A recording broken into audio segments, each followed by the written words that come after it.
Oh, see, friend, isn't that fantastic?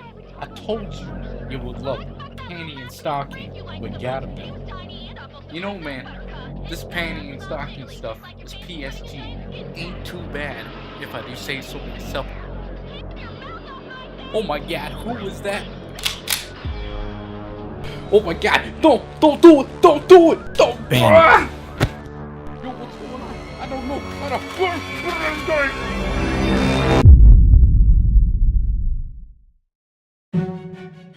What's going on? What's going on? I can't see anything. What's going on? Hey, I was enjoying that. Where did everybody go? Ah, it's too damn bright. We need you to do something. Something you signed up for long ago. And what the hell is that? Well, we need you to finish what you started. To finish that damned year and bring it to an end. And how do you expect me to do that? We need you to compile the top 10 games from last year. Put them in a list and make sure they're the best from last year. You mean make a top 10 games of 2017 list? Well, actually, yeah. Well, I was gonna make a top 10 video anyway. Wait a minute. You're telling me we didn't actually have to kidnap you from house arrest? Well, I was gonna, but kinda don't feel like it anymore. I think you'll be convinced to make it. You wouldn't want to refuse. And what if I refuse? Oh, I see how it is. I guess I can't refuse. Using pistols, huh? That's how it is. Hey, I see you over there. NANI? Ah, thank God. That makes life so much easier. What the hell? You again? Well, of course it was me. Who do you think you owe favors for? Well, just off the top of my head, Elvis, the Cannoli brothers, the elders of the Black Sun, and of course, the remnants of the Third Reich. Holy hell, man. What do you do in your spare time? As you could see, as you so rudely interrupted me, I had a nice, beautiful, simple life of watching Panty and Stocking and listening to Harbas. So, when are you gonna get this damn show on the road? Well, probably right now. So without a further delay, let's get this show on the road.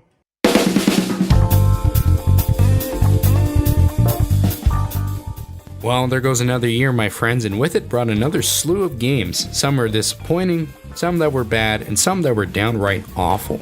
But we also got a slew of really well-developed games, with a selection of fantastic games that are masterpieces on their own right.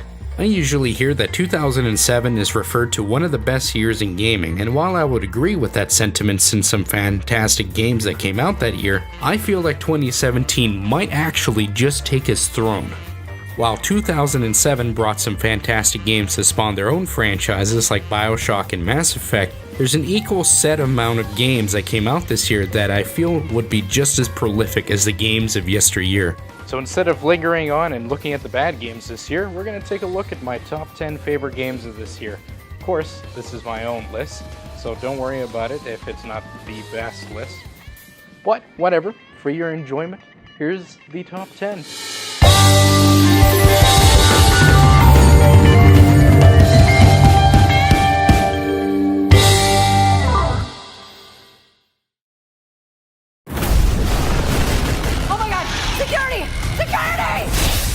Prey puts you in the role of Morgan Yu, aboard a recently decrepit station that has been invaded by a goopy alien horror known as the Typhon that can interact and assimilate with anyone in the station.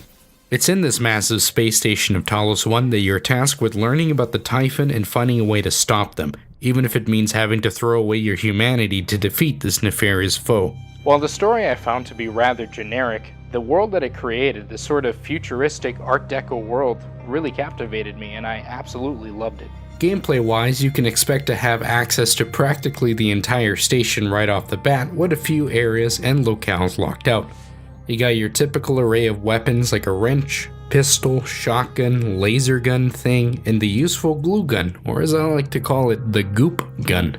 You also receive access to a series of skills and abilities that allow you to traverse and fight the Typhon better, ranging from skills and stealth to avoid the Typhon, skills to create better weapons, and my favorite, skills to turn you into a Moon Man monk and jump along the world before a mimic gets you or something, I don't know.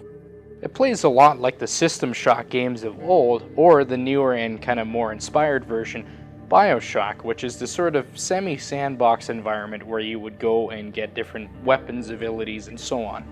And while in my opinion, Prey doesn't reach the highs that those two games got to, it's still a game with some good in it, particularly the world that it inhabits and its presentation. The world that Prey inhabits is one that provides great potential. We're brought into a world where the space race never really ended, and the prolific powers of the United States and the Soviet Union are still kicking around and providing grief for each other. It's also nice to see that Mick Gordon, who's the resident sound guru for Bethesda Softworks, provided a soundtrack for this game that has a nice synthy acoustic mix that ends up having some real impact in some areas, particularly when you're floating around in space. So if you're looking for a game to fulfill your immersive sim role like Bioshock or Deus Ex, Prey is definitely going to fill that hole. 5, 4, 3, 2, 1.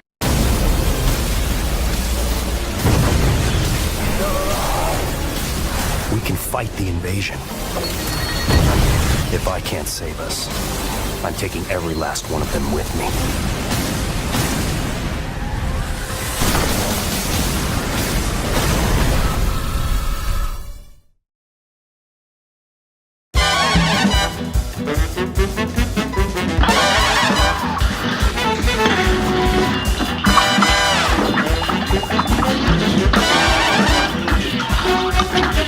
To change things into a completely other spectrum, we have a game that has an old-timey aesthetic and will absolutely kick your ass.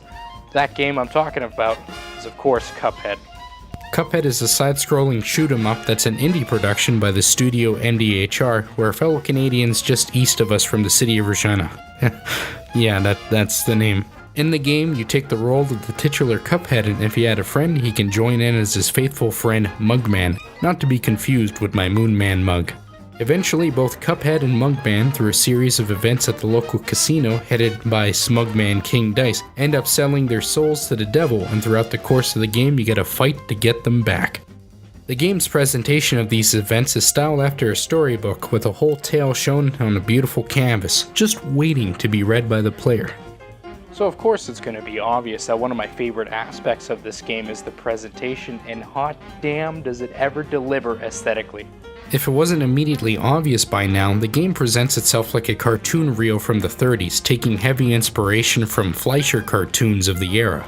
This passion goes so far as to making just about every single animated aspect of this game hand-drawn. The only sole difference between the 30s and now is that they're colored in Photoshop. And in doing so, they have provided one of the most aesthetically pleasing games of the year, and when this year is one that was full of great looking games, it's gotta mean something that this is one of the best. The animation is just so buttery smooth, with the soundtrack so fitting that listening to it this very moment makes me want to boot up the game and get my ass handed to me by Calamaria, if you know what I mean.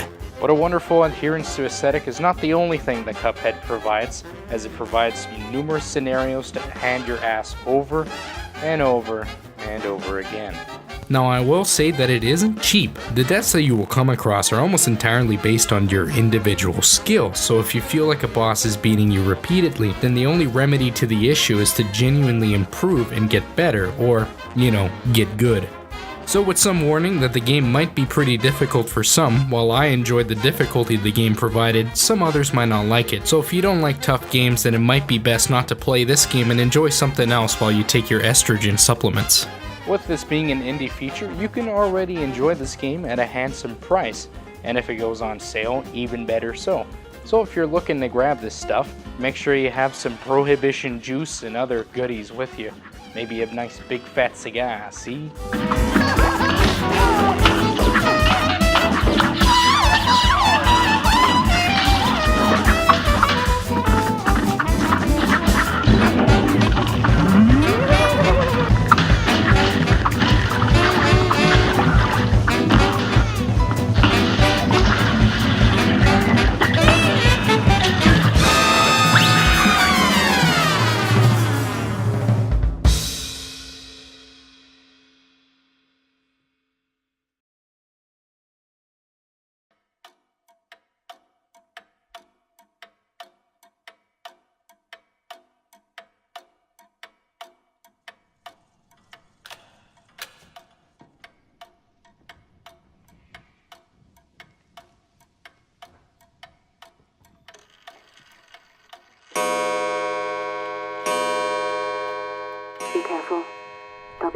for you.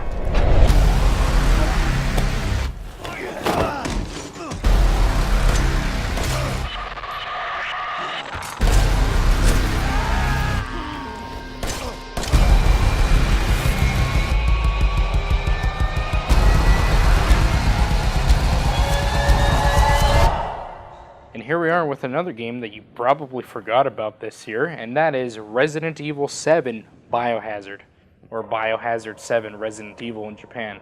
Resident Evil 7 comes back after a short break to try something entirely new, and in the process revitalizing the series by bringing it back to its good old survival horror roots. In Resident Evil 7, you play the role of Ethan something, since after a whole year later I still can't remember what his last name was. As Ethan, you're tasked with finding out the truth about your long-lost wife Mia, who suddenly sent you a message from the dead, so it is your task to go visit rural Louisiana and find out the truth. You'll soon end up finding that the truth is much more deadlier and goopier than expected, since you'll be pitted against the deranged Baker family who wants nothing but to hang around and eat their gross food and tendies. But what makes this game truly interesting is the fact that it has almost no connection to the games of old, indulging in the fact that it's its own thing. If you haven't played another Resident Evil game before, then you'll have no issues picking up Resident Evil 7 and giving it a go to indulge in survival horror that mirrors the classic games of yesteryear. One of the major differences though is changing the camera from a third-person fixed camera angle perspective to one that is purely first-person, which is to help facilitate the use of VR on the PlayStation 4. But the game does provide some good spooks from time to time, creating a game that is filled with an atmosphere of dread and despair, especially when you see the shambly, goopy monsters known as the Molded. Seeing them for the first few hours is kind of unsettling, since the Baker Mansion, in comparison to the mansion from the first game, is in a state of extreme disrepair. While the game might be polarizing for some fans, with some hating the changes in perspective and its lack of connection to the previous games, and some heralding it because of those same reasons. This is just one of those games that provides a solid survival horror experience, and in my line of not really work, I will gladly accept more higher budget survival horror games my way to pick up the slack, since the indie scene has been doing some great stuff. While I thoroughly enjoyed it, you can probably pick up this game at a nice discount in an upcoming sale, and I would definitely say it's worth the price of going through the goopy Baker Mansion. But be sure to have some bone healing juice in case some psycho chops off your hand or puts bone hurting juice on you. This house has seen more than you can imagine, and it knows.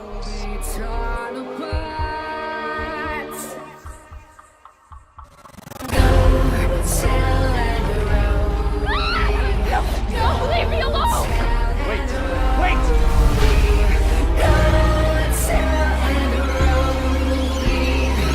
Ethan, don't lose it.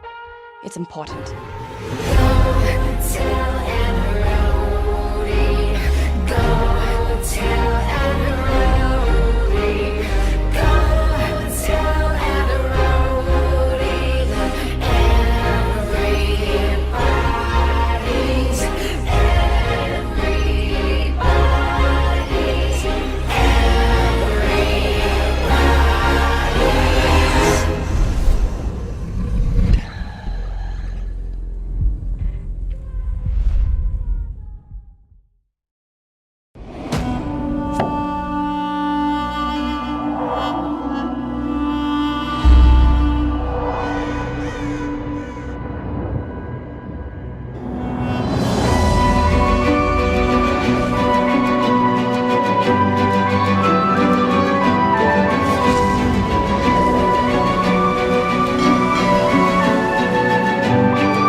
Now at the number 7 spot, we got ourselves a game that I am nowhere near even close to finishing, but is so damn good, I had to put it on this list.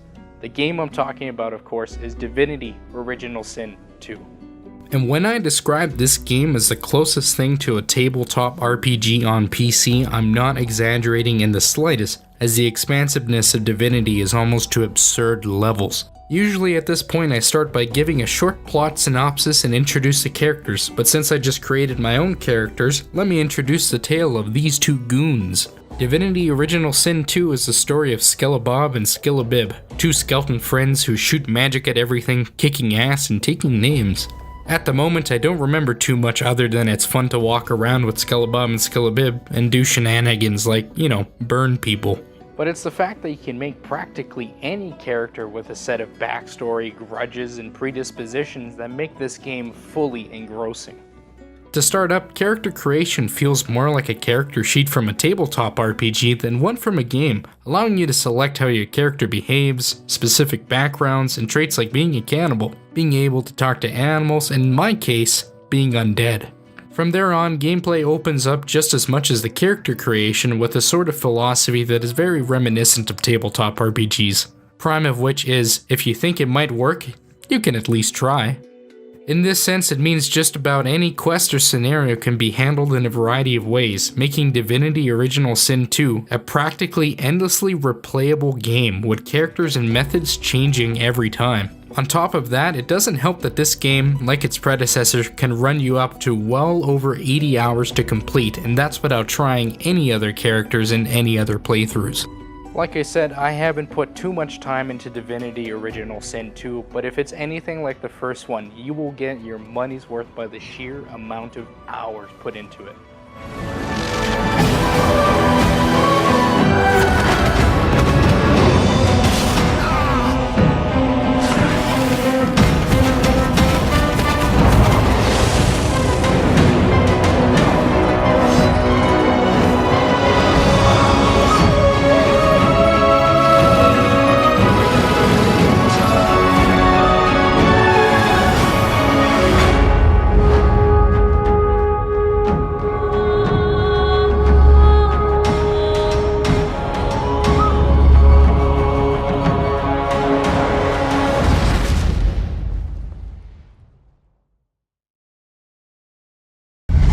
お前に一ついいことを教えといてやる。極道ってのはな、ボクシングとは違え。喧嘩に負けたやつが敗者になるんじゃねえ。最後まで張り続けらんなかったやつが負けるんだよ。」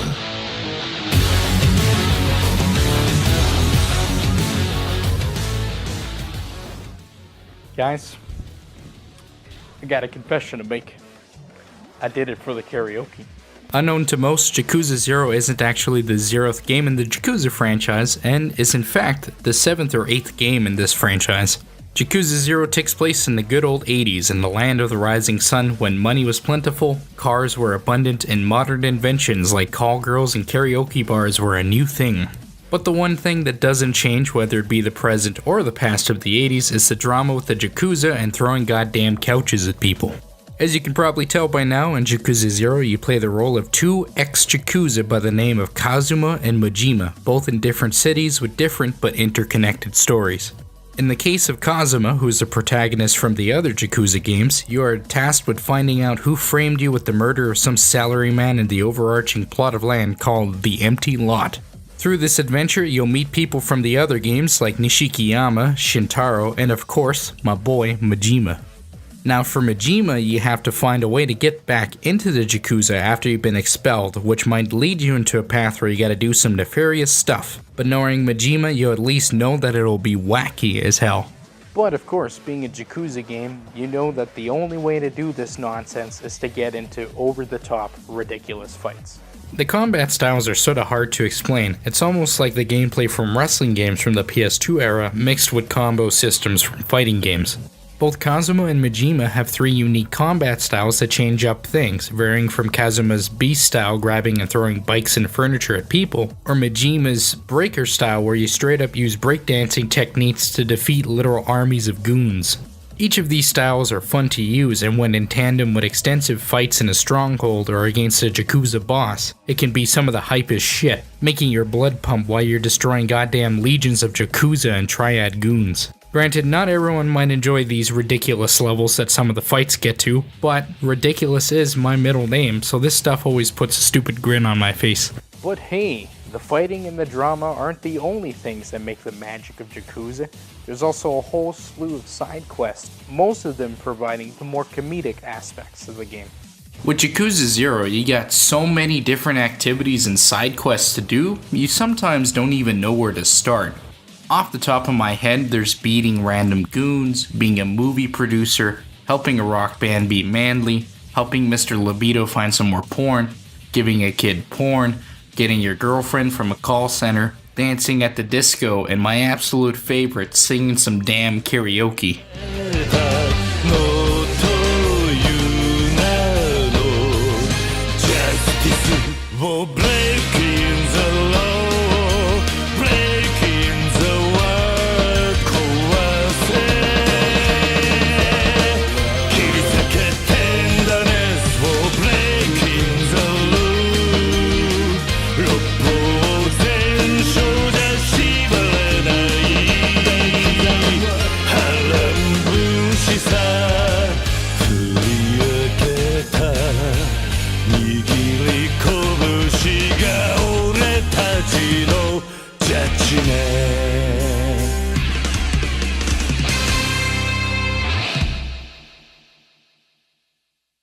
But if there's one thing that I love more than goddamn karaoke, is that you get to finally play as the man, the legend, Majima. Goro Majima has been a prolific figure in the Yakuza games, and the fact that you get to play as him going through Yakuza antics makes Yakuza 0 much more special than your average entry in the franchise. If I had to have a favorite moment with Majima, it's not just the way he cheers people on in karaoke, but it's his stupidly dapper song that only Majima sings.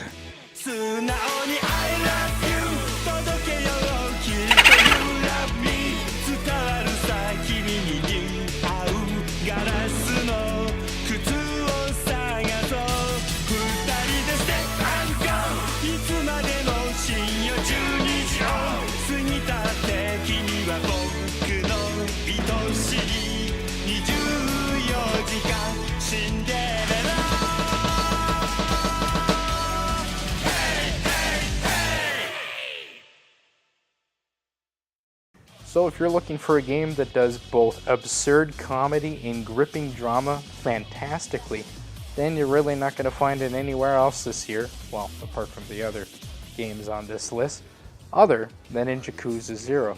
So if you want that game, make sure you get yourself a karaoke mic and a nice little bit of sake.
Couldn't save Lily from the fire.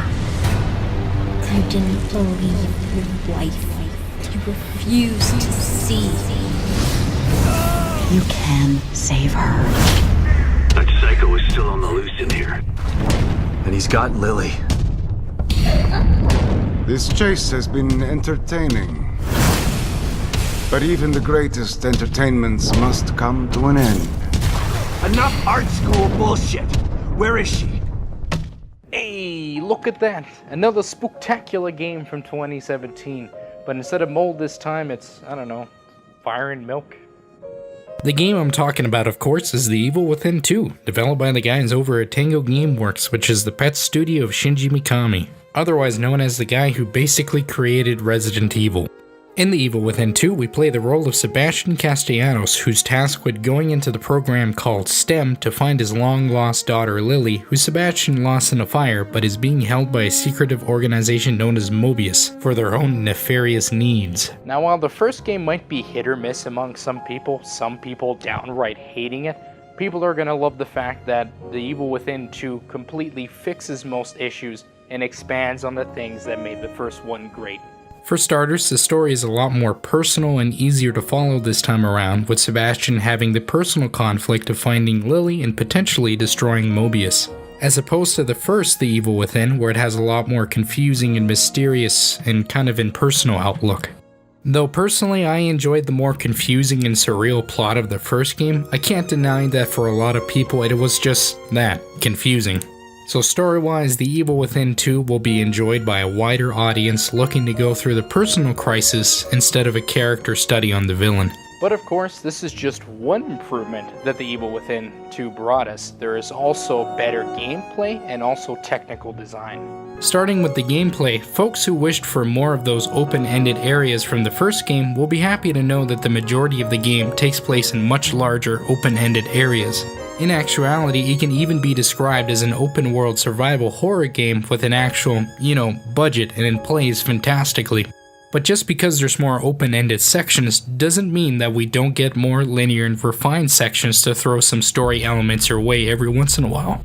These sections help out with the pacing of the game, usually providing either a faster-paced environment or one with little to no enemies to take a breath and just take in the story. Personally, I'm a fan of these slower sections in most games. It gives you a little bit of time to relax from the insanity and get caught up well on the insanity. But if I had to put a definite descriptor in this game, I would say the pattern of gameplay and how you go about it is closest to one of my favorite franchises of all time, that being, of course, Silent Hill. Like Silent Hill 2, The Evil Within 2 provides a very personal story to the player full of horrendous spooks that say something about the insane minds of those that conjure them. Monsters like the Guardian or the disgustingly beautiful Obscura complement the deranged madmen of the game very well, and will stick in my mind as one of the best spooks of 2017.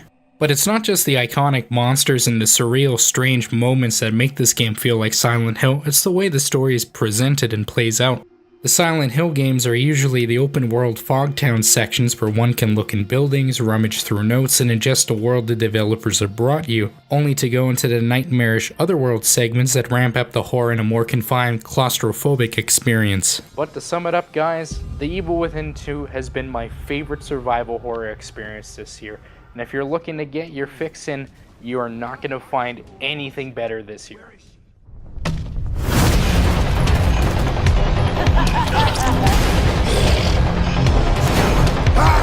We have the same goal, Sebastian.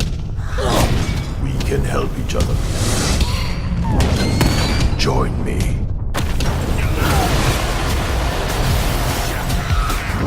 Keep shooting until they're dead or we run out of ammo.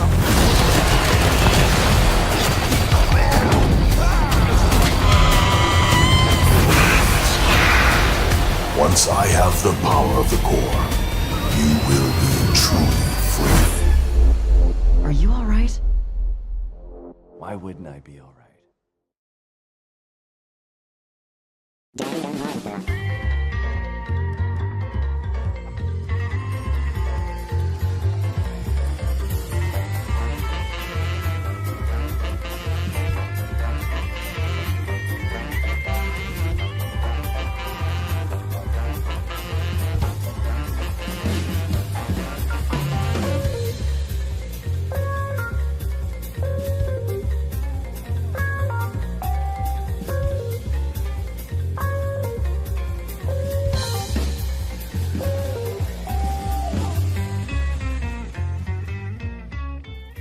Now we go from one game that gave me what could be spooks and creeps into one of crushing despair. I'm of course talking about Danganronpa V3 Killing Harmony. To put it simply, Danganronpa V3 is the latest in a series of Japanese visual novels that play more like detective games. In these games, you usually play a student who's the ultimate at something, so to speak, whether it is the ultimate mechanic, the ultimate magician, or the ultimate inventor. These ultimates are then placed in a controlled environment that will keep them in prison for the rest of their lives, that is, until someone performs a ghastly murder. When a murder happens, a sort of class trial occurs where the survivors try to figure out who committed the murder and who gets to be punished. If everyone chooses the correct person, then the murderer gets executed and the rest get to live on their lives in the academy. But if you choose the wrong person, everyone else will get executed except for the murderer, and he or she will get to go free. So it might be your typical fare when it comes to Japanese visual novels, but I will guarantee you, Danganronpa is anything but typical. While gameplay-wise there isn't much to say about Danganronpa since it's the video game equivalent of reading a book that's voice acted with sprites, you can't say the same for its genuinely insane and absolutely absurd story. In Danganronpa V3, you play the role of Kaede Akamatsu, the ultimate pianist, who like the other 16 ultimates are stuck in yet another killing game. The difference is that this game really plays well with subversion, and a lot of characters are introduced to be one thing and over the course of the game turn out to be something completely different. One of my favorites is Kokichi Oma, the ultimate supreme leader that comes off as a massive sociopath, but over the course of the game is fleshed out so well that it'll have you shaking your fists at the screen. But it's not just with characters, but the general themes of this iteration and its fabrication of lies in order to further the truth and the consequences that come from those kinds of actions. So if you were looking for your typical Danganronpa flair of funny characters, both great and absolutely trash waifus, and the despair it leaves you in when they get moited, then Danganronpa 3 still delivers. Of course, being a Danganronpa game, we're gonna get a slew of both absurd and raunchy crude humor. Though I will say that for some characters, the raunchy humor might be a bit annoying, especially if you've never heard someone call someone a lousy cum dumpster in a game before. But I won't lie in saying that a good chunk of the humor can be rather meta and self-referential, so it requires you to enjoy other games to fully digest what this game has to offer, especially the ending. And I won't lie in the sense that this game has an incredibly divisive ending.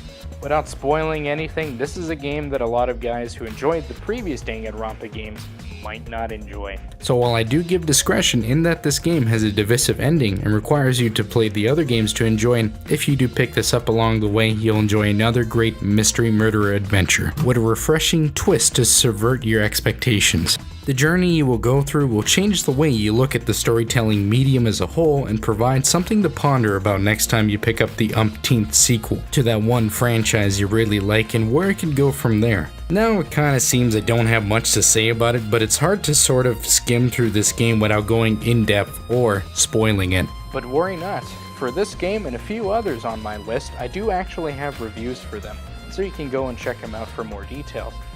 Anyway, if you're looking for a game that's fantastic, gripping, and raunchy as all hell, Danganronpa V3 is definitely going to deliver.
that completely comes out of left field, only discovering it a few months ago in September, and that game brought me so much damn joy, and it keeps a smile on my face to this day.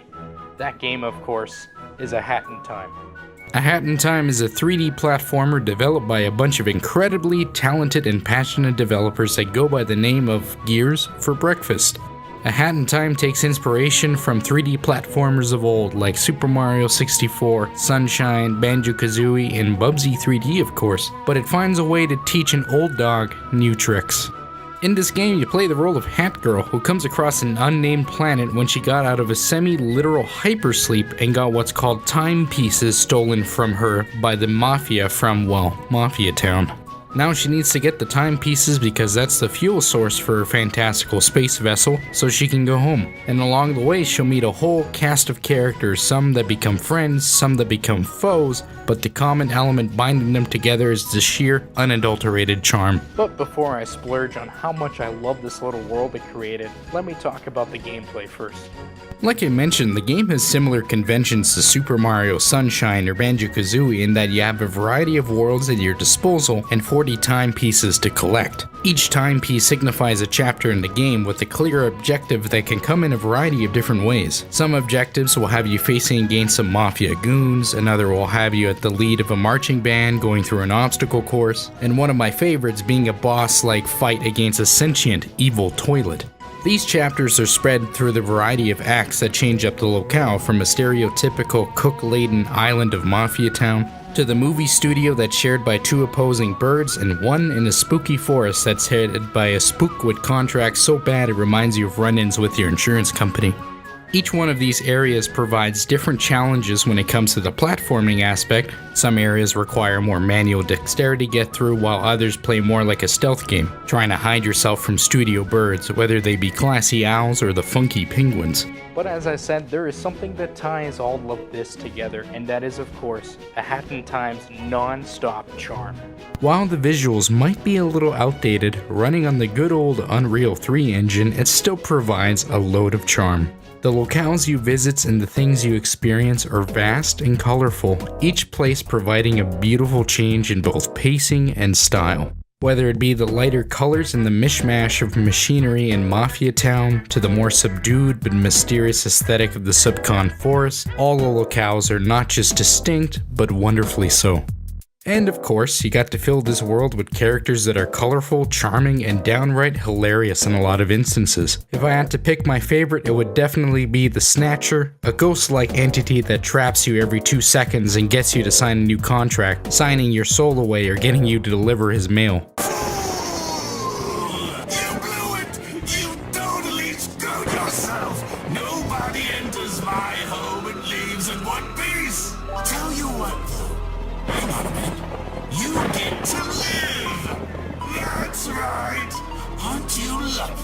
Normally I'd eat your soul and toss your body, but you're a lucky one. You won the lottery because I just happened to be missing a brain-dead servant. That's not to say that the only thing in A Hat in Time that brings it its charm is its aesthetic. You also gotta give it to the good old soundtrack. The fantastic soundtrack to A Hat in Time is provided to us by Pascal Michael Stiefel, for as far as I know, doesn't really have any other composer credits under his belt, apart from countless wonderful remixes. Stiefel brings to the table a soundtrack that's not just insanely dynamic, but one that constantly keeps the energy going in every single track. Whether it be the theme for when you're wandering around your ship, rummaging through all of Hat Kid's stuff and collection of fine art, or jumping through the Penguin City, getting your picture taken by rabid fans, it has an energy and enthusiasm that it just never gives up. And when every facet of this game tries so damn hard to make you crack a smile, you can't help but do it. Everything from the visuals to the story and the characters to the soundtrack just puts such a huge damn smile on my face and constantly make me fall in love with this weird little world that Gears for Breakfast has created. Apart from one sparse moment, I can genuinely say that I thoroughly enjoyed just about every aspect of A Hat in Time, and for those looking to get their platforming fix, I believe you will fall in love with this game too. I can honestly say that by the end, I was a little teary-eyed. I didn't really want to set the game down and go and move on and play something else. So I really gotta hand it over to Gears for Breakfast for making me feel kind of like a kid again and going on an adventure that just not captured my love for platforms, but it also captured my good old heart. While the price tag might be a little hard to gulp down for a game that will probably only last you 15 hours, I can assure you that every damn penny is worth it. But while there is definitely free DLC coming on the horizon, I'm greatly anticipating whatever new project they embark on next and hope to give them as much support as I can. So if you got some change lying around and looking to spend it, if you want to give it to some people who definitely deserve it and you need it, grab yourself a Happy Time.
You are truly as he anticipated.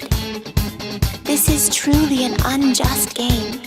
But if my voice is reaching you, I beg you, please overcome this game and save the world. I'll navigate your escape route. Follow my directions. Enemies here? Suspect confirmed. Cuphead. It can't be. Think that all those crimes were led by a punk like this. You seem to be enjoying every second.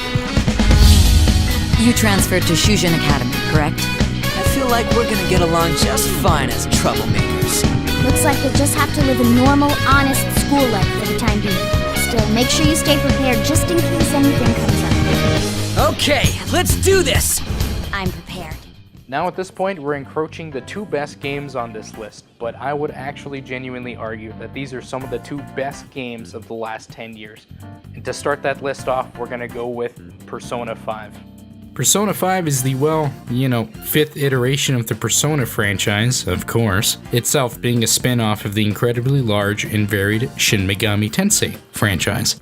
This game around, it changes focus from the sleepy, relaxed, small-town locale of Inaba over to the bustling megacity that is Tokyo. And same as the other Personas, you play the role of some schmo in high school that gets transferred over to Shujin Academy and immediately gets up to no good with your two pals, Ryuji Sakamoto and An Takamaki, who quickly delve into the metaverse, which is this sort of side reality where the cognition of certain individuals run rampant and their distorted view of everyday events become reality. It is then your task to collect a team of phantom thieves to go into these palaces and the metaverse dubbed palaces and steal the enemy's treasure, the one thing they desire the most in reality and what will ultimately make them have a change of heart. Basically, over the course of the game, you'll find more people to join your cause as you fight bigger and badder baddies who want to distort and control more of reality. But with Persona 5, like every Persona game, it's more so the journey you go through instead of the destination. And what a fantastic journey Persona 5 provides. As usual, you literally go through every day of the year, sometimes skipping a few days for when you go on vacation or some other event pops up, but through the majority of the game, you go through the rhythm of waking up, going to school, hanging out with your buds, or doing a variety of other activities. If you don't want to do any of those, you can always infiltrate a palace where the broad majority of the combat segments in Persona 5 happen, or in Mementos, which could be described as almost everybody's palace. Now before I go on to the combat, let me describe the weird mundaneness of everyday life that is almost addicting.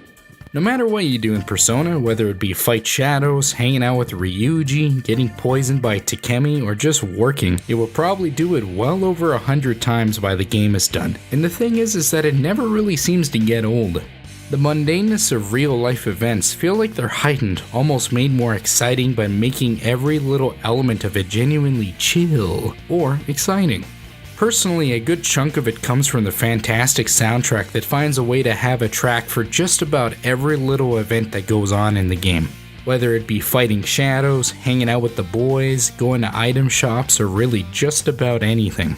Every track feels specialized to the task at hand and never really seems to get old. It wouldn't matter how many damn times I've heard Last Surprise, the combat theme of Persona 5, because every single time it pops up it's just as exciting as the first time.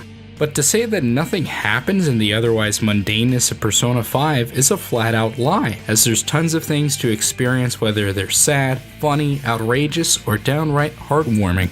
All throughout this game, especially in the Confidants, which could be attributed to side quests, there are pieces of significant storytelling.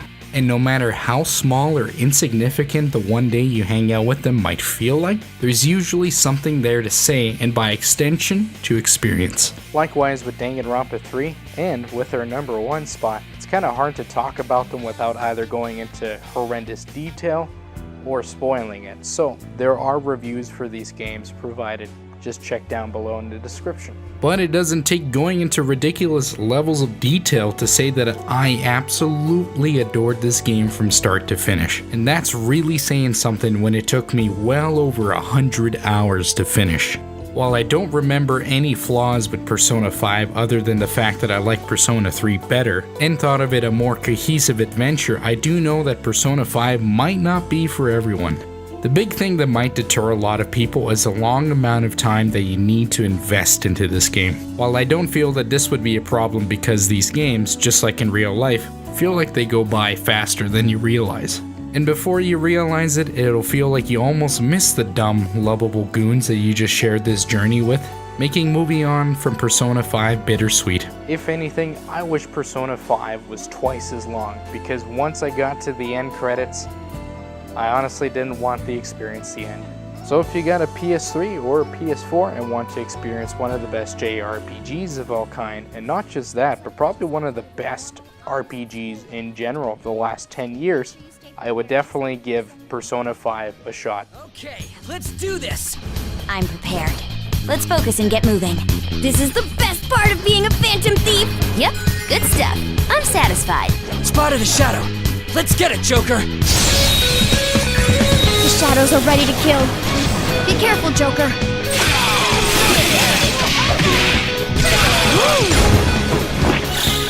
Beat him up! Allow me to observe the path of your rehabilitation. Gather personas and bring them here. Execute them and continue to give birth to even stronger personas. The world is not as it should be. It faces an inevitable utter ruin. However, mankind is said to hold the power to overturn even the most dire of predicaments.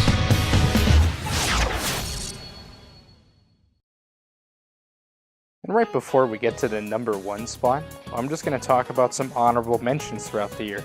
Some of these games are games that I just really didn't get to play this year. Some are that I played a bit and didn't really get fully to the end and didn't feel comfortable putting on this list. That being said, you would probably enjoy a good chunk of these games. Now, the first game on our list is Nier, which is kind of like a Dark Souls-like game, but really kind of plays more like Ninja Gaiden, made by the same guys, played in feudal Japan. Basically, through this game, you go and fight monsters and do things. I wanted to play this game, didn't get the chance, couldn't buy a copy of it on PC when the time came out, which was November if I recall. So in the end, I couldn't really get through to playing it, but I'm pretty sure if I did end up playing it, it would probably be on this list. Second one is Super Mario Odyssey, which of course, like on every goddamn Game of the Year list, is gonna be on there. Granted, I didn't get to play it because I don't have a Switch, but I have played a teeny bit of it and it's absolutely fantastic. Fun platformer. Probably better than A Hat in Time, but since I didn't get to play it, A Hat in Time's gonna be on this list and not Super Mario Odyssey. And last game is a game called Battle Chef Brigade, made by the guys at Adult Swim of all places. Basically both kind of almost like a Monster Hunter game where you go and fight monsters and get ingredients and then cook them. I don't really know what the gameplay entails. I'm pretty sure that I would absolutely love this stuff. Would it be on the list? Probably not. but it does deserve an honorable mention.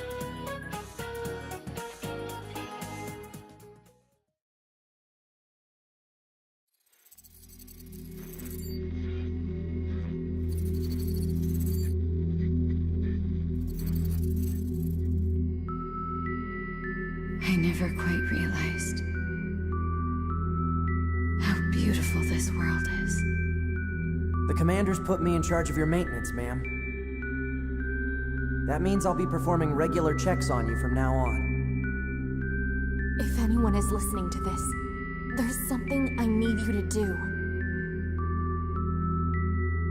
If you ever meet up with Yorha Unit 9S, I want him,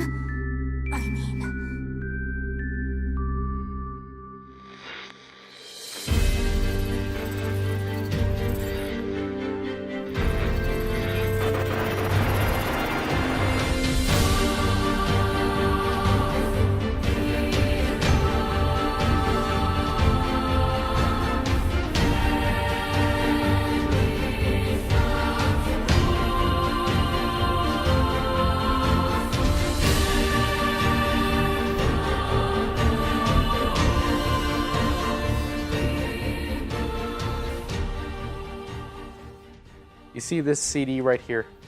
This CD contains the soundtrack to our game of the year. And that game is, of course, Nier Automata. I cannot explain to you how much I freaking adore this goddamn game. But for the next however many minutes, I'm going to try and explain to the best of my abilities. And if I can't, I'm going to direct you to my favorite review I've done so far on this damn channel. Nier Automata at its very basic is a story about two androids, 2B and 9S, in their plight against the machine lifeforms in the far future.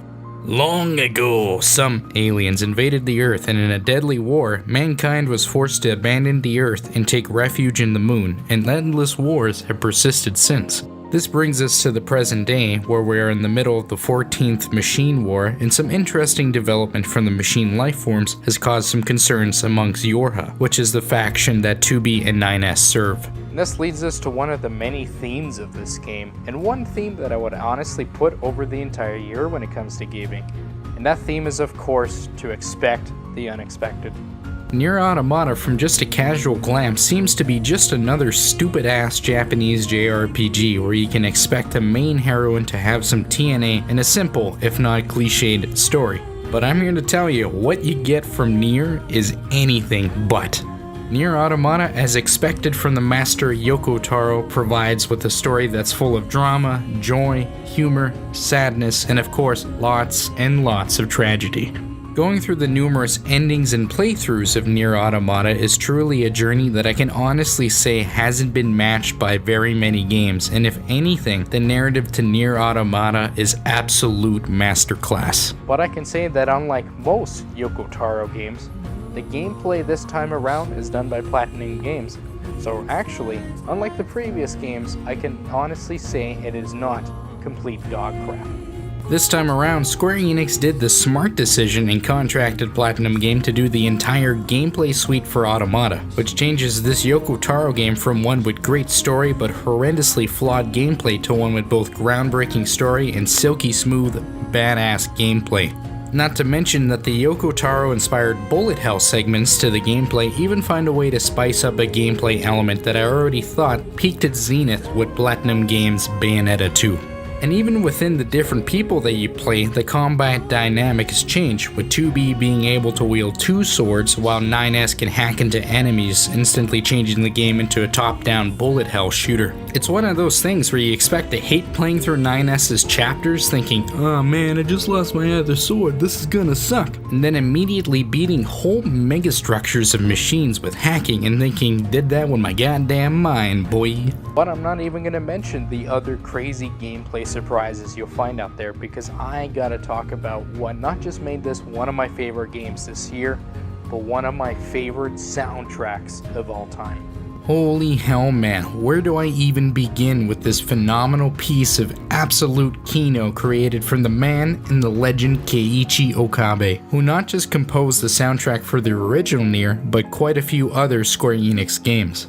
To start, the soundtrack has around 46 unique tracks that are all, dare I say, almost perfect for not just what they represent, but in how they work in tandem with the gameplay to make something truly groundbreaking.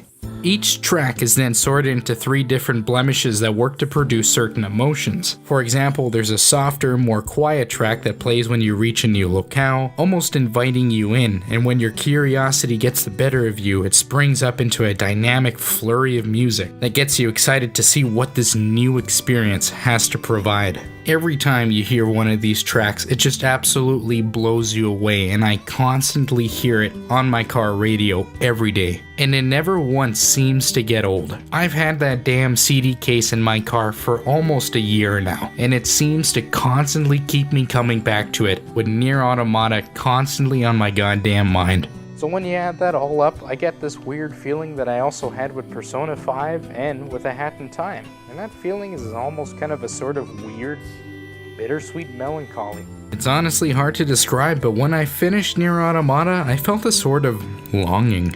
I honestly wanted to go back and immerse myself in the world that Yoko Taro provided, but I'm pretty much gotten everything I wanted out of the game, and now I'm sort of left with this weird hole in the games that I've played. Apart from maybe Persona 5 or A Hat in Time, there hasn't been a game this year that has come anywhere close to dethroning Nier Automata as the best game of 2017, and I honestly think it'll be a while till the game comes along to provide the same experience that I got playing through Nier Automata. So I'm very proud to announce that this year, live, but not really live, in my buddy's basement, that I'm going to present the Tomthechosen1 Game of the Year award to Nier Automata by Platinum Games, by also Square Enix, by Yoko Taro, by I don't know, probably some goon. But if you want, come by to this location and pick up, this icon of our industry, the fabulous Tomthechosen1 award. And with that, we finally brought this long and arduous video to an end, so you can finally go home and, do something. Now, while I didn't review every game on this list, every game that I have reviewed I will place down in the description for you to enjoy and sift through. For games like Nier Automata, Persona 5, and Danganronpa V3 Killing Harmony, I would definitely recommend it since I go into much more detail. And with the new year coming along, I honestly don't know what to do. I think I'm going to take a look at some older stuff, and maybe some more niche stuff that don't fit the common, niche of most video games. So, look forward to something rather weird or interesting. Now, that being said, that doesn't mean I'm not going to take a look at any modern games, as there are some games like Call of Cthulhu, if it ever releases this year, or Metro Exodus that I really have my eyes on. And with that, so, am I good here? Well, we'll keep you back down here until your next video or something. Who knows? You think we give a damn? We're gonna keep you down in this stupid ass dungeon till the day you die, or till you get another video out.